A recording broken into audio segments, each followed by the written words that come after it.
गरीब का घोड़ा गाड़ी वाला ढाबा। नीलगंज गांव में प्रदीप अपनी पत्नी सोनाली के साथ रहा करता था। प्रदीप के पास एक घोड़ा था जिस पर वो गांव के बच्चों को घुमाता था और उसके बदले उसे कुछ पैसे मिलते थे। एक रोज प्रदीप सुबह सुबह काम पर निकल रहा था कि तभी उसकी पत्नी सोनाली उससे बोली, घर में राशन पानी खत्म होने वाला है, शाम को घर आते वक्त ले आना।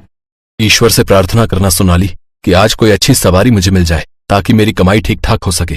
मैं आपसे कितनी बार कह चुकी हूँ कि इस घोड़े को बेचकर आप दूसरा काम शुरू कर दीजिए। ये तुम कैसी बातें कर रही हो सोनाली? ये मेरे माता पिता की आखिरी निशानी है। अरे अब ऐसी निशानी का भी क्या फायदा जिससे हमारे भूखे मरने तक की नौबत आ जाए।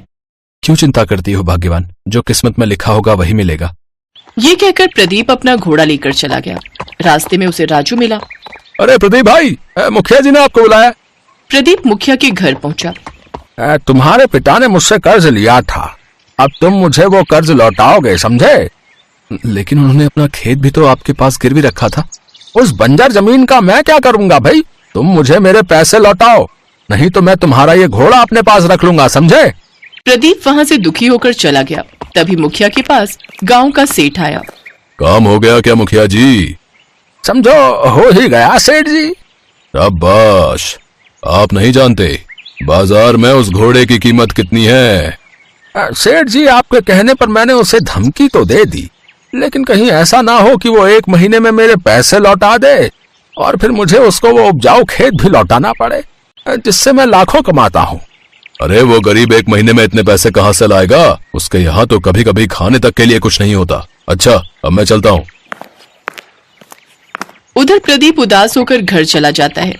कुछ देर बाद उसका एक दोस्त उसके घर आता है। क्या बात है प्रदीप, बड़े दुखी दिखाई दे रहे हो? प्रदीप सोनाली और रंजन को सारी बात बताता है। देख प्रदीप, अब घोड़े की इस गांव में ज्यादा जरूरत नहीं है। तुम मेरी मानो तो मेरे साथ मेरे ढाबे पर काम करो। नहीं रंजन, मैं अपने घोड़े के पेशे को नहीं छोड़ूंगा। ये काम मेरे पूर्वजों से चला आ रहा है और मेरे दिमाग में एक तरकीब आई है। अगर वो काम कर गई तो मैं उस मुखिया के पैसे लौटा दूंगा और उससे अपनी जमीन भी छुड़वा लूंगा। लेकिन आप ऐसा क्यों करेंगे जी?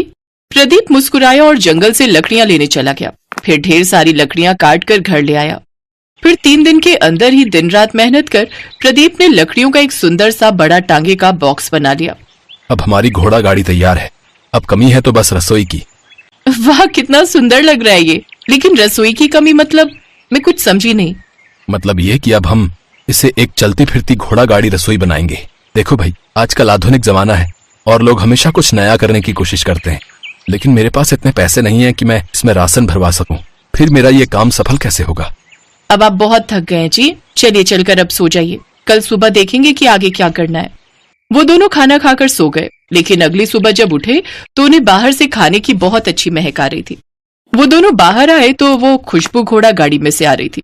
वो सीढ़ियां चढ़कर उस घोड़ा गाड़ी के अंदर गए तो उसकी रसोई में तरह तरह के पकवान बने हुए थे। ये जादू देख वो हैरान थे। तभी किसी की आवाज आई। घबराओ मत प्रदीप, ये जादू मैंने किया है। कई साल पहले मुझे एक वरदान मिला था जिससे मैं किसी भी तरह की कोई एक ख्वाहिश पूरी कर सकता हूँ। कल रात मैंने तुम्हारी बातें सुनी। तुम घोड़ा गाड़ी रसोई के नाम से कुछ कमाई करना चाहते थे, इसलिए मैंने तुम्हें ये जादुई रसोई दी है। अब इस रसोई में कभी अन्न की कमी नहीं होगी और तुम जो जितना जितना इस रसोई से मांगोगे तुम्हें मिल जाएगा। अब तुम दोनों जाओ और इस व्यापार से खूब लाभ कमाओ। ये सुनकर वो दोनों बहुत खुश हुए। लोग आकर्षित हुए और खाने की खुशबू से उसमें खिंचे चले आए। देखते ही देखते घोड़ा गाड़ी में लगी कुर्सियां भर गईं। सोनाली और प्रदीप झट से रसोई में से खाना लाकर लोगों को परोसते हैं, जिससे उन्हें खूब कमाई होती है। भाई वाह, कितना स्वादिष्ट भोजन है भाई, है मजा ही आ गया भाई। कुछ ही दिनों में उससे अच्छी खासी कमाई होने लगी। आपने तो सचमुच कमाल कर दिया जी। ऐसे ही उन्हें महीना पूरा होने वाला था और वो अपने पिता का कर्ज उतारने के लिए गांव के कुछ लोगों के साथ पैसे लेकर मुखिया के पास पहुंचा, जहां सेठ भी मौजूद था। जैसे ही वो प्रदीप पैसे लौटाने आए, आप उसकी घोड़ा गाड़ी रसोई छीन लेना, फिर वो मुझे दे देना। आपको उसके दुगने दाम दूंगा। ऐसा कभी नहीं होगा। ये लो तुम्हारे पैसे और मेरे पिता की जमीन मुझे वापस लौटाओ। प्रदीप का ये रूप देख मुखिया और सेठ जी घबरा गए और उन्होंने उसकी जमीन के कागज उन्हें लौटा दिए। अब प्रदीप खुशी खुशी सोनाली और गांव वालों के साथ जमीन के वो पेपर लेकर लौट गया।